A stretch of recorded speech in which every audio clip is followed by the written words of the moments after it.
Government legislation के बगैर चली है, सिर्फ सदारती ऑर्डिनेंसेस पे चली है। खान साहब, अफसोस के कभी आप अपनी परफॉर्मेंस के बारे में भी चंद फिक्रे आप कहते।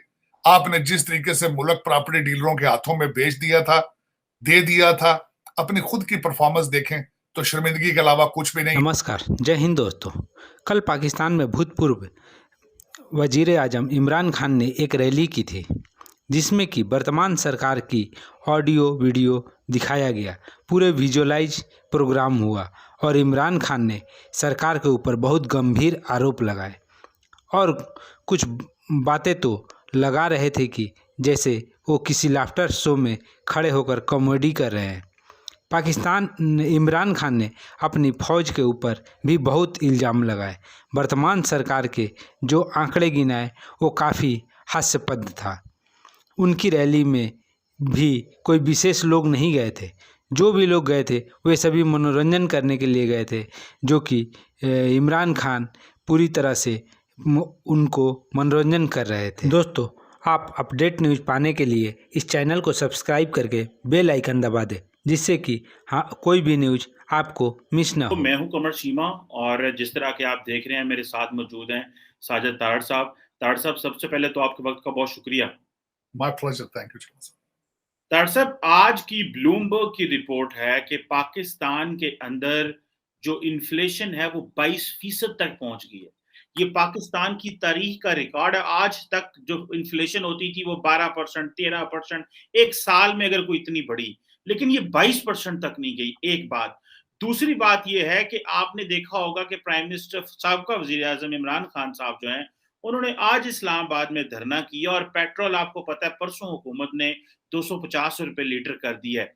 तारड़ साहब, ये किस डायरेक्शन में एक तो जा रहे हैं, दूसरा ये बताएं कि जितना पेट्रोल महंगा हो गया, इतने लोगों को इकट्ठा करना, क्या ये वक्त का वो रिसोर्सेज का ज़िया नहीं है कि इतना लाखों करोड़ों रुपए का पेट्रोल इसलिए लगा दिया जाए कि एक लीडर बात करना चाह रहा है और मुल्क के अंदर कोई सियासी इमरजेंसी भी नहीं है। आप ये क्या देख रहे हैं? और ये जो गैर यकीनी सूरत हाल है जो पंजाब में भी खासकर बनी है, जरा कम से कम हमें थोड़ा सा एक आउटलुक बताएं, क्योंकि हमें ये हमारे व्यूअर्स बड़े बेताब हैं कि ये किस तरफ पाकिस्तान की सियासत जा रही है।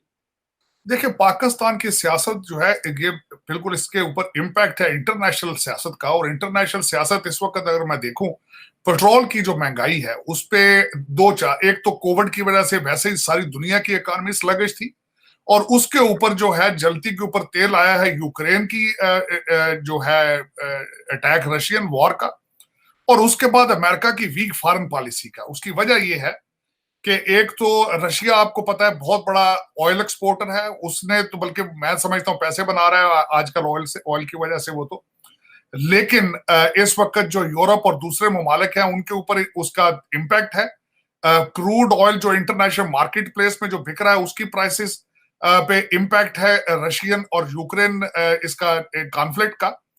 और दूसरा जो इस पे अमेरिका की वीक फॉरेन पॉलिसी का इम्पैक्ट ये है कि पहले जब भी क्रूड ऑयल ऊपर जाता था, ट्रंप साहब के पहले, ट्रंप के दौर में तो उन्होंने अपना यहां से तेल निकालना शुरू कर दिया था और पेट्रोल पर बैरल बहुत नीचे चला गया था।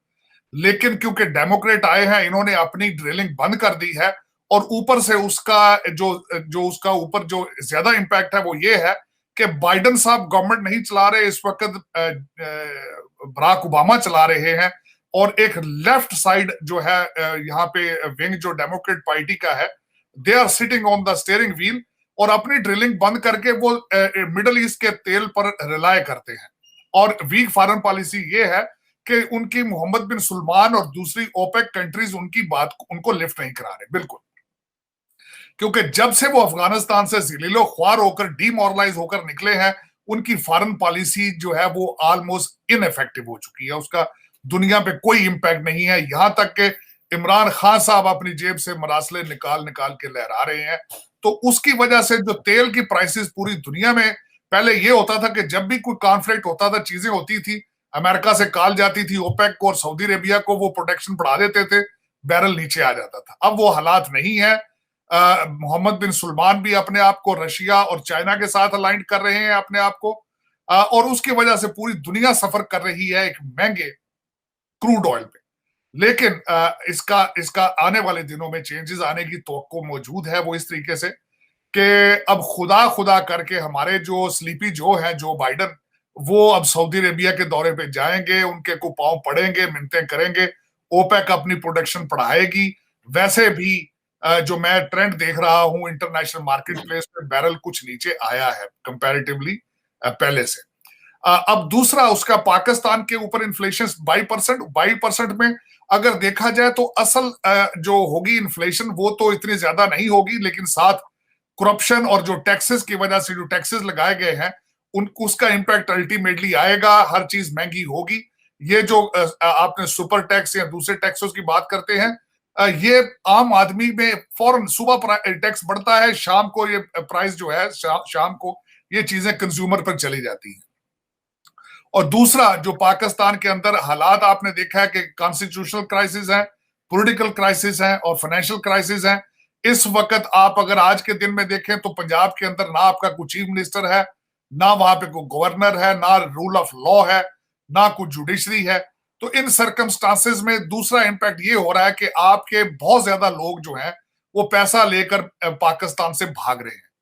तो उस वजह से भी डॉलर आउट ऑफ कंट्रोल है, इन्फ्लेशन बहुत ज्यादा है, करप्शन के रेट बढ़ चुके हैं। और अगर देखा जाए तो मैं इसकी मिसाल ये देना चाहूंगा, लोगों को बताना चाहूंगा, अभी तो आपके पास थोड़ा सा एक ऑक्सीजन आई है, 2.3 बिलियन आपको मिला है चाइना से, 2 बिलियन आपको आईएमएफ से नजर आ रहा है, फ्रांस का कर्जा आपका थोड़ा सा उन्होंने डेफर्ड किया है, ये थोड़ा सा एक आपको रिलीफ मिला है। लेकिन अगर आपने सॉलिड प्लानिंग इसकी ना की तो श्रीलंका की मिसाल ये दूंगा कि वहां पे पब्लिक के लिए पेट्रोल बैन कर दिया गया है, वहां पे आम शहरी पेट्रोल नहीं खरीद सकता, सिर्फ बसें और पब्लिक ट्रांसपोर्टेशन पेट्रोल खरीद सकती है। मेरे ख्याल में आप उससे ज्यादा दूर नहीं है, क्योंकि इस वक्त अभी तक कोई रिलीफ नजर नहीं आ रही। आज भी पाकिस्तान के एक एक्स प्राइम मिनिस्टर ने जो स्पीच दी है उसमें कोई अच्छे की उम्मीद नजर नहीं आ रही। उसमें फिर दोबारा उन्होंने जो इल्जामात लगाए हैं, जिस तरीके से उन्होंने फौज को फिर दोबारा चैलेंज किया है, उन्होंने जिस तरीके से जुडिशरी और जिस तरीके से उन्होंने धांधली के इलेक्शन के बारे में फोरकास्ट की है, जिस तरीके से उन्होंने कहा है कि न्यूट्रल हो ही नहीं सकता, खुदा ये चाहते नहीं। आज तो खैर खान साहब ने अखीर कर दी है, उन्होंने कहा कि मैं खुदा के सामने जाऊंगा तो खुदा मुझसे क्या क्वेश्चन करेगा, और न्यूट्रल जब खुदा के सामने जाएंगे तो उनसे क्या क्वेश्चन होंगे। मैं तो सुन सुन के ये चीजें हैरान होता हूं कि पाकिस्तान किस डायरेक्शन पर है और लोग किस तरीके से सामने खड़े होकर सारा कुछ देखते हैं। लेकिन आफरीन है, आज मैं उनको 100 में से 110 पॉइंट्स दूंगा कि किस खूबसूरती के साथ उन्होंने वो शो जो स्टेज ड्रामा पेश किया है। उन्होंने बिलखसूस पिछले सारे लोगों की वीडियो चलाई हैं, आज दिस इज फर्स्ट टाइम नई चीज देखी गई है, वो चलाई है उन्होंने। खास अब ये खुद भूल गए हैं कि अगर कोई सियासी पार्टी इनकी वीडियोस चलाए जिसमें ये फरमाते थे कि आईएमएफ में जाऊंगा तो खुदकुशी करूंगा, ये मैं ये कर दूंगा, मैं 1.5 करोड़ जाबें करूंगा, तो खान साहब आप भी तो इन चीजों से भरे पड़े हैं, आपने ये क्या नई चीज दिखाई है। हाँ, लेकिन बात यह है कि वाहिद पार्टी है ये पाकिस्तान की जो ऑडियोग्राफी पर और विजुअल इफेक्ट्स के ऊपर जो है खड़ी है, ट्वीट के ऊपर खड़ी है, टिकटॉक पे खड़ी है। वोटर इनके कोई नहीं है, लेकिन बड़ी खूबसूरती के साथ डीजे भट्ट ने जो आज महफिल सजाई थी, मैं उसको दाद दूंगा। ना कोई पीपल्स पार्टी पहले कर सकी है, ना नून लीग को होश है कि हमने किस तरह करना है, विजुअल आर्ट क्या है, लोगों को एक एंटरटेनमेंट किस तरह देनी है। आफरीन खान साहब ने आज बहुत अच्छा शो सजाया उन्होंने, और लेकिन मैं इसकी दाद दूंगा, मेरा ख्याल है डीजे भट्ट इनके जो फाउंडर हैं इस सारी चीजों के, और कुछ ऐसे दूसरे लौंडे रपाड़े जो बाहर से गए हैं विजुअल आर्ट में। मैं समझता हूँ खान साहब को चाहिए बहुत जल्दी को मूवी बनाए जो कि हर बच्चा देखे और लाजमी करार दे दिया जाए कि वो सारे पाकिस्तानी देखें, जो अमल बिल मारूफ के साथ है। लेकिन खान साहब ने आज जो आखिरत का ड्रामा, रोजे आखिरत का जो सीन आज पेश किया है, मैं आफरीन है, सारी की सारी जो स्पीच थी वो चोर चोर और 1100 अरब रुपए। लेकिन खान साहब ये भूल गए कि चार सालों में मारूफ जो खुद आप जो है खान साहब $1 भी बाहर से नहीं ला सके। आपने एनआरओ की स्टैंप अपनी जेब में रखी हुई थी। टोटल 4 साल गवर्नमेंट लेजिस्लेशन के बगैर चली है, सिर्फ सदारती ऑर्डिनेंसेस पे चली है। खान साहब अफसोस के कभी आप अपनी परफॉर्मेंस के बारे में भी चंद फिक्रे आप कहते। आपने जिस तरीके से मुल्क प्रॉपर्टी डीलरों के हाथों में बेच दिया था, दे दिया था, अपनी खुद की परफॉर्मेंस देखें तो शर्मिंदगी के अलावा कुछ भी नहीं।